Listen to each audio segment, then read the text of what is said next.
Okay, so today we're going to go through some transformation geometry, specifically a translation, which is the first part of this question here. I'm going to go through this construction with you. Okay, so transformation geometry, we have 5 main transformations. Our first 4 are translations, rotations, axial symmetries, and central symmetries, and these are what we're going to call isometries. Now our final one, the 5th one then, is enlargements and reductions, and this is what we call similarities. So they're a little bit different. But today I'm just going to go through the translation. Okay, so under a translation, all points are moved the same distance in the same direction. So none of them are different, they're all going to be the same, so I think it's one of the easier constructions myself. So the first thing I'm going to go through with you is our shapes. So this is our original shape. This is the one we're going to create. I already have it created. I'll go through it with you again. I'll go through the construction. Our original shape is what we call the object. This is always going to be referred to as the object under transformation geometry. And the one which we create through the constructions is called the image. So original is object, the new one is the image, okay? So once we have that done, in the question, I've gone through in a darker pencil the lines that are given to us in the question already. So we have our dashed center lines here. We're given points A, A1, A2, A3 and O here. And we're also given all the measurements here to create our object and to find all these points. So once we have these points found, and you have your construction laid out, and you have your object created, we're going to move on to our first transformation, which is the translation, okay? So the first thing I'm going to do with you is we're going to decide what points we're going to transfer, okay, to create the image. So we're going to transfer point A, because they've already told us in the question, it's from point A to A1 by translation, okay? So we're going to transfer point A to A1, and I'm going to start by drawing a line from A to A1. This line is going to be very important because this is the line we're going to base all the rest of our lines off of, okay? So in a translation, we use parallel lines. So we'll use our sliding set squares for that. But first, we're going to go back. What points do we want to transfer, okay? So point A, I'm also going to transfer this point here, point C. And I'd like to transfer points 1, 2, and 3. Okay, now you might ask, why won't we transfer point 4 and 5?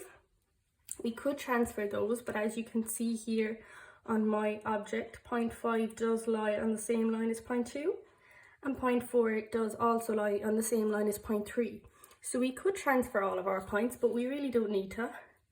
You can transfer either 2 or 3 or 4 and 5. You'll still easily be able to find the other 2 points. So I'm just going to transfer point 2 and 3 here. So again, I'm going to come back to my main line, A to A1. This is what we're going to base everything off of. Okay, and I'm going to use my sliding set squares. So this is through parallel lines, okay? So all we're going to do is we're going to slide our set square to our next point. We have point C along this line. Here I'm going to have point 3 along this line.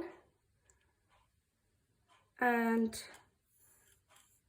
points 2 and 1. So as you can see, I'm not moving my set squares, I'm not moving my bottom one, I'm simply sliding it along. So sliding my top one along my bottom line, because we just want to try and be as accurate as possible with our lines. And remember, all our lines, we want them to be parallel to this first line. And that's very important in this construction. So once we have our lines drawn, all our parallel lines, what we can do is we can transfer our points. Now we can easily do this. You could measure. How I'm going to do it is, I find it easier, we're going to step it off with our compass. So we're going to base all the points now off of point A and point A1. because we know that these ones are right from our construction. Just in case accuracy, maybe our other points are a little bit out. So I'm going to start off with point C, line it up here on my object, come to A1, and I'm going to strike it off. Okay, that'll put point C along our line here. I'm going to go to point 3 next, line it up as accurate as possible, strike it off. Now, as we can see here, I'm going to go back. Points 3 and point 4 are actually the same distance. So you can strike both of them off and find both of them very easily. Now you can check if yours are slightly different. Maybe there could be a little problem with accuracy. You can do them separately, okay? But they should be of a similar distance. They should be nearly the exact same. So we should be able to strike them off. Points 5 and 2. The same again here, the same distance, so we can strike those off, find those points very easily. And now our final point, point 1.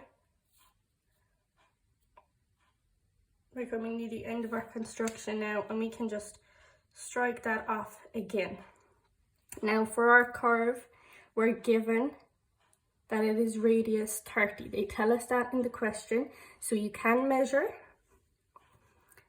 You can measure 30 and do it with your compass, maybe use your ruler, or again, you can just measure it off of your original one. You can do the whole circle, or you can just do the curve that you need, the semicircle. I did the whole circle very lightly here, and I've just re-outlined the semicircle that I really need. And what you're going to do then, it's just a matter of joining our lines, or joining our points, sorry. So we're just going to join our points, point 1 to C1, to 2, 1. We're just going to join everything. I've labelled all of my points in the image as, say, C1, A1, 2, 1. I've done it the same as what they've told us, A to A1. I've just labelled mine to 2, 1, 3, 1, 5, 1, 4, 1. You could label them differently, but we're going to keep them the same as this, or label them similar, just so it's easier for us to understand. And that's our construction completed. It's very easy. I think the main important points, we want to make sure all our lines are going to be parallel to A and A1. And just, again, try to be as accurate as possible when you are creating the image. If you're stepping off of your object, or whether you want to measure, I think it's a good idea to maybe step off of the object. And yeah, that's it. So this is our first part. This is our translation completed. So yeah, thank you.